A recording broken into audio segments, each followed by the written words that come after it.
ఎన్నికలు అలాగే స్థానిక ఎన్నికలు కూడా జరుగుతాయో లేదో అనే స్థానిక ఎన్నికలు కూడా జరుగుతాయో లేదో అనే డౌట్ బీజేపీ నాయకులకు కూడా ఉన్నట్టుంది. అందుకే ఈటెల రాజేందర్ గారు కూడా ఆల్రెడీ ఇవాళ చెప్పారు, సర్పంచ్లు ఎవరు అప్పుడే డబ్బులు ఖర్చులు పెట్టుకోకండి, ఇదంతా ముందుకెళ్లేది కాదు, రాజ్యాంగబద్ధంగా లేదని కోర్టు కొట్టేస్తే ఏం జరుగుతుంది, కాబట్టి ఎవరు కూడా దీని గురించి లీగల్గా ముందుకు వెళ్ళలేని ఈ ఎన్నికలు జరుగుతాయో లేదో అనే సందర్భంలో అనవసరంగా ఖర్చు ముందే పెట్టుకోకండి ఎవరు కూడా అని చెప్పేసి ఈటెల రాజేందర్ గారే స్వయంగా చెప్తున్న పరిస్థితులు. అంటే బీజేపీ కూడా నమ్మకం లేదా ఇది? ముందుగా అందరికీ గుడ్ ఈవినింగ్ అండి. ఈరోజు ఇందాక అన్న చెప్పినట్టు పంచాయతీ రిజర్వేషన్లకు సంబంధించి ఈ మన టీవీలో చాలాసార్లు దీని గురించి డిబేట్ జరిగింది. అయితే ఈరోజు దీనికి స్పెషాలిటీ ఏంటంటే ఎన్నికల కమిషను డేట్లను ప్రకటించింది, రేపో మాపో నోటిఫికేషన్ కూడా వచ్చేటువంటి అవకాశం. అయితే మేడం ఈ సందర్భంగా ఇందాక అందరూ మాట్లాడితే నేను గమనించింది ఏంటంటే, నాకు అంటే ఈ తంతు మొత్తం చూస్తే అర్థమైంది ఏంటంటే, నిజంగానే అసలు గౌరవ హైకోర్టు లేవెత్తిన ఏదైతే విషయాలను పరిగణలోకి తీసుకొని క్వశ్చన్ చేసిందో అవి చాలా వాస్తవాలు అనిపిస్తుంది. అంటే నిజంగా బీసీలకు రిజర్వేషన్లు అమలు చేయాలనేటువంటి ప్రక్రియలో వీళ్ళకి చిత్తశుద్ధి ఉన్నదా లేదా అనేది ఈ ప్రభుత్వం 1-2 సార్లు తర్జన భర్జన చేసుకోవాల్సినటువంటి అవసరం ఉన్నది. ప్రతి సందర్భంలో ఈరోజు బీసీలను పద్మవ్యూహంలోకి నెట్టేయడం, త్రిశంకు స్వర్గంలోకి నెట్టేయడం, వాళ్ళని అసలు రిజర్వేషన్లు అవుతాయా కావా అనేది ప్రతి సందర్భంలో ఆలోచన చేస్తూ ఎన్నికలు కూడా జరుగుతాయా జరగవా అనే స్థితికి ఈరోజు తీసుకొచ్చినటువంటి పార్టీ కాంగ్రెస్ పార్టీ. గౌరవ హైకోర్టు మేడం చాలా క్లియర్గా కొన్ని విషయాలు అడిగింది, కానీ వీళ్ళ దగ్గర సమాధానం లేవు. అయ్యా మీరు బిల్స్ గవర్నర్ గారి దగ్గర పెండింగ్లో ఉన్నప్పుడు ఏ రకంగా మీరు జీవోను విడుదల చేస్తారు, అది ఎట్లా అమలు అవుతుంది అని చెప్పేసి అడిగింది. తర్వాత 50% సీలింగ్ ఉంది కదా సుప్రీంకోర్టు పరిధిలో, దాన్ని మీరు ఏ రకంగా మీరు సమర్థిస్తారు, 67% ఇప్పుడు ఒకవేళ 42% బీసీలకు రిజర్వేషన్లు మీరు ఇవ్వాలనుకుంటే 50% దాటి 67%కి పోతుంది కదా, మీరు దాన్ని ఏ రకంగా సమర్థిస్తారు, ఏ రకంగా అమలు చేస్తారని కూడా అడిగింది. ఇదొక్కటే కాదు మేడం, 2018కి సంబంధించినటువంటి పంచాయతీరాజ్ చట్టం గతంలో కేసీఆర్ గారు సవరణ చేసారు. దానికి ఏమని ఈ 50% సీల్కి సంబంధించి 34% ఉన్నటువంటి రిజర్వేషన్లను 22%కి తగ్గించారు అప్పుడు. మరి ఆ పంచాయతీరాజ్ చట్టంలో ఉన్నటువంటి 285 ఆర్టికల్ ఏను మీరు దాన్ని సవరించకుండా ఇప్పుడు ఎన్నికలకు ఎట్లకపోతారని కూడా అడిగింది. ఇట్లా అనేక సందర్భాల్లో ఈరోజు గౌరవ హైకోర్టు ప్రభుత్వాన్ని, అడ్వకేట్ జనరల్ గారిని అడిగితే వాళ్ళ దగ్గర ఒక్కటి కూడా సమాధానం లేదు. నాకు అనిపిస్తుంది మేడం, ఇది ఏమనిపిస్తుంది అని అంటే, పెళ్ళి జరుగుతుందో జరగదో కానీ హడావిడి మాత్రం క్రియేట్ చేసిరని అనిపిస్తుంది. పందిర్లు వేస్తా ఉన్నారు, ఫంక్షన్ హాల్ మాట్లాడిర్రు, తర్వాత సంబంధం మాట్లాడిర్రు, కట్న కానుకలు మాట్లాడిర్రు, అన్ని చేసిర్రు, కానీ ఆ పెళ్లి జరుగుతుందా జరగదా అనేది మాలాంటి వాళ్ళకి ఇప్పుడు సందేహంగా ఉంది వాస్తవానికి. ఎందుకనంటే 8వ తారీఖు ఈరోజు హైకోర్టులో హియరింగ్ ఉన్నది, 9వ తారీఖు వీళ్ళు నోటిఫికేషన్ ఇస్తామని చెప్పేసి చెప్తున్నారు. అనంటే దీని అర్థమైంది అంటే ఆ రోజు ఏమైతుందో ఎవరికేం తెలుసు. వాళ్ళకి నమ్మకం ఉండుండొచ్చు కదా కోర్టులో. వీళ్ళ దగ్గర అసలు ప్రశ్నలకు సమాధానాలే లేనప్పుడు ఏ రకంగా అది ముందుకు పోతే ప్రక్రియను ఒకసారి ఆలోచన చేయండి. కాబట్టి ఇది జరగని పెళ్లి కోసం జరుగుతున్న హడావిడి తప్ప వేరేది ఏది లేదని అనిపిస్తుంది. ఈరోజు మీరు అన్నట్టు మా గౌరవ ఎంపీ ఈటెల రాజేందర్ గారు కూడా అదే విషయం చెప్పారు. ఎందుకనంటే ఈరోజు తెలంగాణ రాష్ట్రంలో దాదాపు 12,733 గ్రామ పంచాయతీలకు సంబంధించిన ఎన్నికల్లో హడావిడిగా ఈరోజు డేట్లు మీ దగ్గరికి వస్తున్న ఒక 2 నిమిషాలు ఆగండి. 12,733 గ్రామ పంచాయతీలకు సంబంధించిన ఎన్నికలకు సంబంధించి మీరు హడావిడిగా ఎన్నికల కమిషన్ ఇచ్చినటువంటి డేట్లను చూసి గ్రామ పంచాయతీల్లో మీరు అనవసరంగా మీ అభ్యర్థుల కోసం మీరు ఇప్పటి నుంచే డబ్బులు ఖర్చు పెట్టకండి, ఆగం కాకండి అని చెప్పేసి మా ఎంపీ గారు ఏదైతే చెప్పారో దాంట్లో వాస్తవం ఉంది అనిపిస్తుంది మేడం. ఎందుకనంటే ఈరోజు మనం గతంలో చాలా సందర్భాల్లో చూసినాం, ఈరోజు ఎమ్మెల్యేలు ఎంపీలు అంటే వాళ్ళ స్థాయి పెద్దది కాబట్టి అక్కడ కూడా డబ్బులు తీసుకొచ్చి ఖర్చు పెడతారు. కానీ గ్రామ పంచాయతీలలో సర్పంచులు కానీ, ఎంపీటీసీలు కానీ, జెడ్పీటీసీలు కానీ వాళ్ళకున్న కొద్దో గొప్ప బంగారం తాకట్టు పెట్టడం, లేకపోతే అప్పు తీసుకురావడం, లేదంటే ఆ భూమి చిన్న చితక భూమి ఉంటే అది అమ్మేషైనా కానీ ఈరోజు గ్రామ పంచాయతీ గతంలో బిల్లులు పెండింగ్ లో ఉండే వాళ్ళకి డబ్బులు చాలా మంది ఇబ్బంది పడుతున్నటువంటి క్రమం కాబట్టే మా ఎంపీ గారు ఈరోజు చాలా క్లియర్ గా చెప్పారు. ఇంకో విషయం కూడా కోట్ చేశారు కదా, మహారాష్ట్రలో ఆల్రెడీ ఎలక్షన్లు జరిగిన తర్వాత కూడా ఎగ్జాక్ట్లీ మేడం. ఇప్పుడు హైకోర్టులో ఏదైతే విషయం పెండింగ్ లో ఉన్న క్రమంలో నిజంగా ఒకవేళ ఈ ఎలక్షన్స్ జరిగిన తర్వాత కూడా రిజల్ట్స్ డిక్లేర్ అయిన తర్వాత కూడా ఒకవేళ హైకోర్టు మొన్న చెప్పింది, కోర్టు చేసింది ఏమని, నేను మొత్తం పూర్తి సారాంశం అంతా చదివిన, మెరిట్స్ కి లోబడి మా తుది తూర్పుకి లోబడే మీరు ఎన్నికల ప్రక్రియను ముందుకు తీసుకుపోవాలని చెప్పింది. కాబట్టి ఒకవేళ ఇన్ కేస్ ఎలక్షన్స్ అయిపోయిన తర్వాత రిజల్ట్ వచ్చినాక కూడా మీరు అన్నట్టు మహారాష్ట్రలో జరిగినట్టు ఈ ఎన్నికలు చెల్లనేరవు అని ఒక జడ్జిమెంట్ వస్తే మొత్తం కూడా మళ్ళీ కథ అడ్డం తిరిగి మొదటికి వస్తుంది. సో ఇదంతా ఏందనంటే అంటే నేను కాంగ్రెస్ పార్టీని ఏదో తప్పు పట్టాలి, విమర్శించాలి, మీ ఉద్దేశం మంచిదే కావచ్చు, నేను కాదంటలేదు. కానీ చిత్తశుద్ధితోని మీరు ముందుకు పోవాల్సినటువంటి అవసరం ఉండే. మీరు 42% రిజర్వేషన్లు చెప్పినప్పుడే కామారెడ్డి డిక్లరేషన్లో అయ్యా ఇది బీజేపీ జాతీయ పార్టీకి సంబంధించినటువంటి అంశము అని మీరు ఆ రోజే కామారెడ్డి డిక్లరేషన్లో ఒక పేరాలో ఒక సెంటెన్స్ యాడ్ చేసేది ఉండే. ఎక్కడన్నా చెప్పి రమేరామప్పుడు అప్పుడేమో ఓట్ల కోసం వీళ్ళు 42% రిజర్వేషన్లు మేమే కల్పిస్తాం, బీసీలను కడుపులో పెట్టి కాపాడుకుంటాం, బీసీలకు మేము పెద్దన్న పాత్ర వహిస్తాం, 78-79 సంవత్సరాల నుంచి బీసీలకు విద్యా ఉద్యోగ ఆర్థికంగా ఒక నిమిషం బ్రదర్, జస్ట్ విద్యా ఉద్యోగాలలో ఆర్థికంగా రాజకీయంగా సామాజిక పరంగా బీసీలు వెనుకబడ్డారు, వాళ్ళని కడుపులో పెట్టుకొని కాపాడుకుంటామని చెప్పారు. ఒక నిమిషం శ్రీకాంత్ భాయ్, ఒక నిమిషం చెప్తా.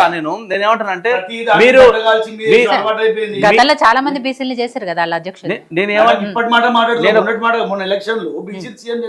మీరు ఏం చేశారో నేను చెప్తా. బీజేపీ చీఫే కదా మేడం ఇప్పుడు. నేను ఒక నిమిషం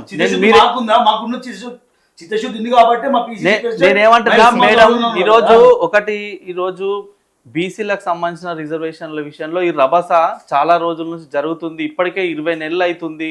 గ్రామ పంచాయతీలకు ఎన్నికలు లేవు, గ్రామాల్లో ప్రథమ పౌరులు లేరు, ఎంపీటీసీలు లేరు, జెడ్పీటీసీలు లేరు, అంతా అడ్మినిస్ట్రేషన్ అంతా కూడా అస్తవ్యస్తంగా ఉంది. ఈరోజు నేను గతంలో కూడా చెప్పిన ఈ విషయం, గ్రామ పంచాయతీల్లో సర్పంచ్ లేకపోతే, వార్డు మెంబర్ లేకపోతే కేంద్రం నుంచి రావాల్సినటువంటి నిధులు కూడా ఆగిపోతాయి. రెండోది, గ్రామ పంచాయతీలలో వెలగాల్సినటువంటి లైట్లు వెలగకపోతే ఎవరిని అడగాలనో తెలియదు. గ్రామ పంచాయతీలలో ఒక మోరి కాల్వ నిండిపోతే దాని గురించి ఎవరి దగ్గరికి పోవాలనో అర్థం కానటువంటి పరిస్థితి. గ్రామాలలో ఇట్లా పరిపాలన అంతా కూడా అస్తవ్యస్తంగా తయారైంది 20 నెలల నుంచి. దీని మీద తేల్చడం లేదు, నాంచుతా ఉన్నారు. ఈ రోజు ఇబ్బందికరమైనటువంటి పరిస్థితులు దాపురించి కూర్చున్నాయి. మేడం, ఈరోజు కాంగ్రెస్ పార్టీ ఈ రకంగా చేస్తుంటే కొంతమంది ప్రబుద్ధులు ఈరోజు తగుదునమ్మా అంటూ బీసీలకు 78-79 సంవత్సరాల తర్వాత ఆ రాజకీయ పరంగా రిజర్వేషన్లు వచ్చి 42% రిజర్వేషన్లు వస్తే ఇందాక మిత్రుడు చెప్పినప్పుడు దాదాపుగా 50 నుంచి 55 వేల మంది కొత్తగా వార్డు మెంబర్లు కానీ, సర్పంచ్లు కానీ, ఎంపీటీసీలు కానీ, జెడ్పీటీసీలు అయ్యేటువంటి పరిస్థితి ఈరోజు వస్తున్నటువంటి క్రమంలో కొంతమంది తగుదునమ్మా అంటూ ఈరోజు వచ్చి ఆ ప్రక్రియకే మోకాల్లో అడ్డం పెట్టేటువంటి కార్యక్రమాలు చేస్తున్నారు. ఆ ప్రక్రియకు ఈరోజు కాళ్ళల్లో కట్టెలు పెట్టేటువంటి ప్రక్రియకు తెరలేపారు. మీకు ఏమవసరం ఉంది? మీకు మీ ఇంట్లో నుంచి ఈ రోజు తీసుకొచ్చామన్న బీసీలకు ఇయ్యమని చెప్తున్నారా? ఏం చెప్పట్లేదు కదా. అరే అనేక సంవత్సరాల నుంచి ఈ రోజు బీసీలు అన్నిట్లలో వెనుకబడి ఉన్నారు. సాక్షాత్తు మీరు చెప్పినటువంటి ఈ ఇందాక కోట్ చేసినటువంటి అనేక కేసులలో, కృష్ణమూర్తి కేసు కానీ, ఇందిరా సహాన్ కేసు కానీ, గతంలో మండల్ కమిషన్ కానీ, తర్వాత అనేక కమిటీలు రిపోర్ట్లు ఇచ్చినటువంటి క్రమంలో బీసీల పరిస్థితి చాలా అగమ్య గోచరంగా ఉంది. విద్యా ఉద్యోగాలలో ఆర్థిక పరంగా, సామాజికంగా, రాజకీయంగా అనేక సందర్భాల్లో వెనుకబడి ఉన్నారని చెప్పేసే కదా ఈరోజు రిజర్వేషన్లు వ్యవస్థను తీసుకొచ్చింది. ఈరోజు మీకు అంత ఇమ్మీడియట్ గా, అంత ఆదరాబాదరాగా ఈరోజు బీసీలకు రిజర్వేషన్ కల్పిస్తుంటే మీకు ఎందుకు అంత కడుపులో మంట? మీకు ఎందుకు మంటలు? నేనేమంటున్నా, I'm not taking any name. ఈయన కాకపోతే ఇంకొకరు పోతారు. మీరు ఇందాక చెప్పినట్టు ఈయన కాకపోతే ఇంకెవరో పోతారు. నేను కాదంటలేను. కానీ ఈ రిజర్వేషన్ల ప్రక్రియకు ఒక పునాది పడ్డది, ఒక నాంది పడ్డది. ఆ ప్రక్రియ జరుగుతున్నటువంటి క్రమంలో ఆదరాబాదరాగా దీన్ని ఆపాలి, వీళ్ళని కథం పెట్టాలి, ఇక్కడ నుంచే వీళ్ళని ఇంటికి పంపాలి వీళ్ళని అసలు రాజకీయాలలో వీళ్ళకు వాటా లేకుండా చేయాలి, గ్రామ సర్పంచులు లేకుండా చేయాలి, ఎంపీటీసీలు జడ్పీటీసీలు కాకుండా చేయాలి అనేటువంటి ఇంత కుటిల బుద్ధి అవసరం ఏముంది? నేను ఐఎమ్ నాట్ నేను ఎవ్వరి పేరు తీసుకోవడం లేదు, ఈయన కాకపోతే ఇంకొకరు బీజేపీ వాళ్ళు అక్కడ పెండింగ్ లో పెట్టడానికి వాళ్ళు కొన్ని రీజన్స్ చెప్తున్నారు. అదే వాళ్ళు పెండింగ్ లో చెప్పడానికి కొన్ని ఎవరు పెండింగ్ పెట్టిరు? ఎవరు పెండింగ్ పెట్టిరు? ఎవరైనా రాజ్యాంగబద్ధంగా 50% రిజర్వేషన్ దాటితే కోర్టు పోతారని తెలుసు, దానికి మాట్లాడేందుకు ఇంకా నేనేమంటున్నా చెప్పు. నేనేమంటున్నా 75 సంవత్సరాల స్వతంత్ర భారతదేశ చరిత్రలో మాధవరెడ్డి గారు అడుగుతున్న దాని ప్రకారము సరే ఇదంతా ఇక్కడ పడుతుంది. ఓకే, చెప్పండి. మెయిన్ బాల్ మీ కోర్టులో ఉంది కదా, పార్లమెంట్ ఉంది కదా, మీరెందుకు ఒప్పుకోవట్లేదు అని వాళ్ళు బిల్లు చేసి పంపించారు కదా మీ దగ్గరికి. రాష్ట్రపతి దగ్గర ఉంది, గవర్నర్ దగ్గర ఉంది, పార్లమెంట్ లో ఉంది, మీ చేతుల్లోనే కదా ఉంది, మరి మీకు ఎక్కడ చిత్తశుద్ధి ఉంది అని అడుగుతున్నారు. ఏముంది బిల్లులో మేడం? ఏముంది బిల్లులో? 42% రిజర్వేషన్, 42% రిజర్వేషన్లను 56% జనాభాకి ఇవ్వాలని ఉంది. 56%లో 10% ముస్లింలను చేర్చి 56 అంటే 46% ఈ రోజు మీరు 42 రిజర్వేషన్లు ఇస్తారా? మరి చెప్పండి. నేనేమంటున్నా, మాధవరెడ్డి గారు ఒక నిమిషం నేను మాట్లాడితే మళ్ళీ మీరు బాగుండదు, డిబేట్ల నుంచి వెళ్ళిపోతారు, కానీ నేను అంత దాకా పోనించుకోదలుచుకోవట్లేదు. ఆయన అడుగుతున్నది మీ కోర్టులో ఉన్న బాల్ ని మీరేం చేస్తున్నారు అని అడుగుతున్నారు. మేమేం చేయలేదు అని అడుగుతున్నా. అసెంబ్లీలో బిల్లు పెడితే సపోర్ట్ చేయలేదా? అసెంబ్లీలో బిల్లు పెడితే సపోర్ట్ చేయలేదా? వాళ్ళు 10% ముస్లింలను చేర్చి పంపారు కాబట్టి మేము దాన్ని ఆమోదించట్లేదు పార్లమెంట్ లో అని మీరు చెప్తున్నారు. మరి అదే విషయం ఇక్కడ అసెంబ్లీలో తెలుసు కదా, అసెంబ్లీలో ఎమ్మెల్యేలు ఎట్లా సంతకాలు పెట్టారు? నేను చెప్తున్నా సరే, ఈ రోజు కేసు వేసినటువంటి మాధవరెడ్డి గారికి ఈ విషయం తెలుసో లేదో, కాంగ్రెస్ పార్టీలకు కూడా ఈ విషయం తెలుసో లేదో, కానీ నేను చెప్తున్నా ఆర్టికల్ 243 D6 ఉంది. ఏం చెప్తుంది? It is clearly mentioning about if any decreases or increases in local body elections about the reservations, totally it is belongs to the state bodies and state governments అని చాలా క్లియర్ గా mention చేసి ఉంది. 243 D6 ఆర్టికల్లో బీసీలకు గానీ, ఎస్సీలకు గానీ, ఎస్టీలకు గానీ రిజర్వేషన్లు పెంచడమా తగ్గించడమా అనేది పూర్తిగా రాష్ట్రాల పరిధిలోని అంశము. కాబట్టి లోకల్ బాడీ ఎలక్షన్ సంబంధించి పార్టీ పరంగా ఇస్తామని చెప్తారు, కానీ ఇది టోటల్ గా మొత్తం రాజ్యాంగబద్ధంగా చేయాలి. నేను ఒక విషయం చెప్తున్నా, మేము ఆది నుంచి నెత్తి నోరు కొట్టుకొని చెప్పిన విషయమే ఈ రోజు ప్రూవ్ అయింది మేడం. ఏందనంటే వీళ్ళు ఫస్ట్ ఏమో అసెంబ్లీలో బిల్లు పెట్టి ఒకసారి ఏమో గవర్నర్ గారి దగ్గర పంపిరు, ఒకసారి మళ్ళీ ఒక బిల్లు కాదు, ఫస్ట్ ఏమో వీళ్ళు పంచాయతీ ఎన్నికల్లో 42% రిజర్వేషన్లు ఇస్తామని చెప్పి 3 బిల్లులు పెట్టిరు. ఇక్కడనే వీళ్ళ కుట్రకోణం బయటపడుతుంది చూడండి. విద్యా ఉద్యోగాలలో కూడా మేము 42% రిజర్వేషన్లు ఇస్తామని చెప్పి 3 బిల్లులు పెట్టడం, it is totally against to the Indian constitution. ఎందుకంటే చెప్తా నేను చెప్తా ఒక్క నిమిషం. మీరు దాన్ని ఆ ప్రక్రియను ముందుకు పోకుండా ఉండడం కోసం విద్య అనేది ఎవరి జాబితాలో ఉంటది? విద్య అనేది ఎవరి జాబితాలో? ఉమ్మడి జాబితాలో ఉంటది. కేంద్రాలకు రాష్ట్రాలకు సంబంధించినటువంటి విషయం. మీరు దాన్ని మోకాలు అడ్డేయడానికే కదా. అరే పంచాయతీ ఎన్నికల్లో రిజర్వేషన్లు పూర్తిగా రాష్ట్రాల పరిధిలో ఉంది, మీరు చెయ్యండి అంటే దానికి ఇది లింకు పెట్టి విద్యా ఉద్యోగాలలో కూడా మేము ఇస్తామని చెప్పేసి, ఉద్యోగాలలో ఆల్రెడీ మండల కమిషన్ ప్రకారం 27% నేనేమంటున్నా వీళ్ళకు నేను చెప్తా నేను ఒక 2-3 పాయింట్లు చెప్తా, అందరు ఒకసారి దీన్ని గమనించండి. మేము మొదటి నుంచి భారతీయ జనతా పార్టీ ఆధ్వర్యంలో ఏదైతే చెప్తున్నామో అదే ఈ రోజు వాస్తవం అని ప్రూవ్ అయింది. ఏందనంటే వీళ్ళు ఫస్ట్ అసెంబ్లీలో బిల్లు పెట్టి గవర్నర్ కు పంపినాం అన్నారు, పెండింగ్ లో ఉందన్నారు. ఆ నుంచి మళ్ళీ రాష్ట్రపతికి పంపినాం, అక్కడ పెండింగ్ లో ఉందన్నారు. తర్వాత ఏం చేసిర్రు, ఒకవేళ మేము రిజర్వేషన్లను చట్టబద్ధత చేయలేకపోతే పార్టీ పరంగా 42% రిజర్వేషన్లు ఇస్తామని చెప్పి, అది కాకపోతే 9th షెడ్యూల్లో పెట్టాలి కేంద్ర ప్రభుత్వం మీద అని చెప్పి ప్రతి నిమిషం ప్రతి గంటకు వీళ్ళు ప్రెస్ మీట్లు పెట్టి మా మీద బురద జల్లుతారు, మా మీద బట్టగాలు చేస్తారు. ఇన్ని రకాల ప్రక్రియల తర్వాత మేము అరే నాయన 243 ఆర్టికల్ D6 ప్రకారం రాష్ట్రాల పరిధిలో ఉంది, మీరు జీవో విడుదల చేయండి అని మా ఎంపీ ఆర్ కృష్ణ గారి ఆధ్వర్యంలో ఎన్నో సందర్భాల్లో చెప్పినాము. చివరికి అటు తిప్పి మళ్ళా జీవో విడుదల చేసే ఈ రోజు ఎన్నికలకు పోతున్నారు కదా. మరి ఈ ప్రక్రియ మీరు 20 నెలల ముందే ఎందుకు చేయలేదు? 20 నెలల ముందు ఎందుకు చేయలేదు అంటే మీరు బీసీల పట్ల మీ యొక్క వైఖరి ఏంది? కడుపులో విషం పెట్టుకొని నోటితో మాత్రం తీయగా 20 నెలల మాట్లాడాలి. ముందు చేయడానికి వాళ్ళు కులగణన చేయలేదు అరే కదా. కులగణన కులగణన తప్పంటారు వీళ్ళు వీళ్ళు కులగణన మేడం తప్పంటారు. ఇంకొక విషయం అప్పుడే చేస్తుంటే వీళ్ళు చేస్తుంటే ఏమంటారు ఇంకేమైనా తెలుసా? ఇంకొక ఈ విషయం గవర్నమెంట్ వచ్చి ఇష్టం వచ్చినట్టు చేస్తున్నట్టు ఇంకొక విషయం మాట్లాడే వీళ్ళే అసలు అసలు ఆ మాట్లాడే వీళ్ళే అంటారు. అసలు కులగణన ఏంది అట్లే మేడం వీళ్ళే రా- అంటారు. అసలు జనాభా గణన విషయము రాష్ట్రాల పరిధిలోని అంశమే కాదు. దానికి అసలు చట్టబద్ధతనే లేదు.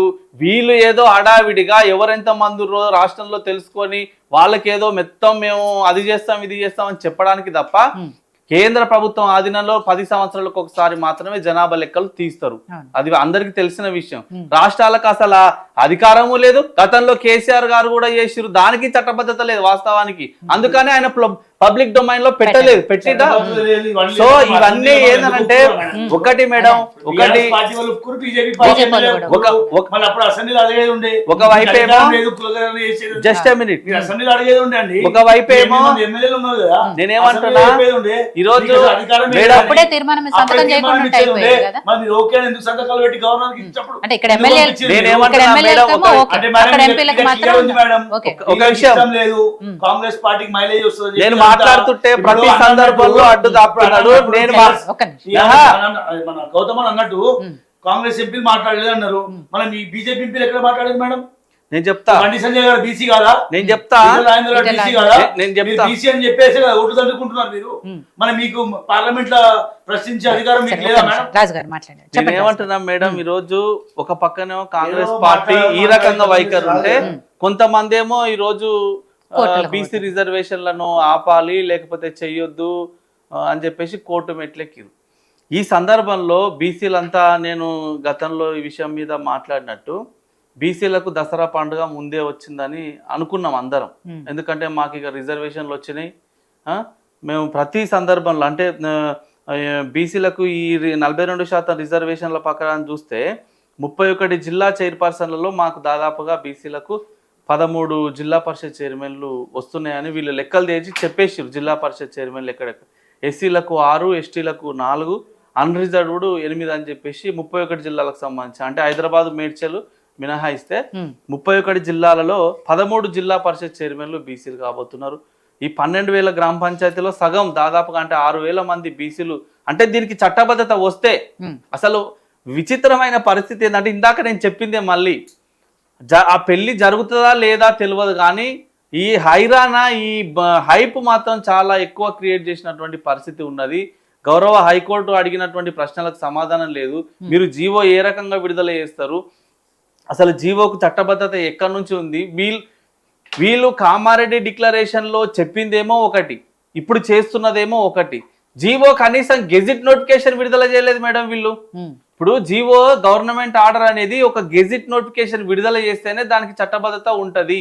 కనీసం గెజిట్ నోటిఫికేషన్ కూడా విడుదల చేయకుండా వీళ్ళు ఏదో ఆదరాబాద్గా అడ్వకేట్ జనరల్ గారు మాట్లాడినటువంటి మాటలను చూస్తే అర్థమైపోతుంది. సార్ మాకు టైం కావాలి, మా వారం రోజులు వాయిదా వేయండి కేసుని, మా దగ్గర సరైన వివరాలు లేవు. ఇవన్నీ ఏదైతే ఈ ప్రభుత్వం తరపున ఉన్నటువంటి లాయర్ చెప్పిండో ఇదంతా కూడా ఒక బీసీలను పద్మ వ్యూహంలో పడేయడం తప్ప వేరేది ఏది కాదు మేడం. రైట్. సో మాధవరెడ్డి గారు లైన్ కట్ అయినట్టుందండి. సో ఆయన తర్వాత మాట్లాడదాం. సో శ్రీకాంత్ గారు